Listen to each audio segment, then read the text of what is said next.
বন্ধুরা, আজকে কিন্তু এসেছি এমন একটা দোকানে, এখানে 20 থেকে 30 রকমের খালি চপ পাওয়া যায়। বাইরে বাইরে বাইরে আচ্ছা দিদি, শুনলাম নাকি তোমার দোকানে 2 টাকার চিকেন পকোড়া পাওয়া যাচ্ছে? হ্যাঁ পাওয়া যাচ্ছে তো। কোথায় দেখি দেখি। এই তো 2 টাকার পকোড়া। এইটা? এটা 2 টাকার দেখি। পকোড়া। এই তো এটা?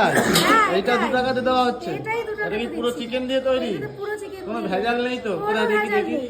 তুমি খাও, বলো কোনটা দেখি খাও দেখি বলো। দেখি, যে কোনো একটা দেখি ভেতরে কি আছে। এই যে ভেতরে চিকেন বাপরে, আছে। এটা অনেকটা চিকেন। হ্যাঁ। 2 টাকায় কি করে দেওয়া হচ্ছে? 2 টাকা এই ঠাকুরের আশীর্বাদে, তোমাদের আশীর্বাদে আমি এখানে তোমাদের এখানে কি চিকেনের দাম কম নাকি? না না, আমার এখানে তাহলে? চিকেনের দাম কম না, আমার এখানে 200 টাকা 210 টাকা মানে করে। সেম দাম? হ্যাঁ সেম দাম। এগুলো আমি আমার সেলের উপরে উঠে যাচ্ছে। সেলের উপরে উঠে উঠে যাচ্ছে? যাচ্ছে। আমার এই এক পিসে লাভ নেই। না, আমি তো ভাবলাম মনে হয় 2 টাকায় চিকেন পকোড়া কি এমন জিনিস। না না। ওই জন্য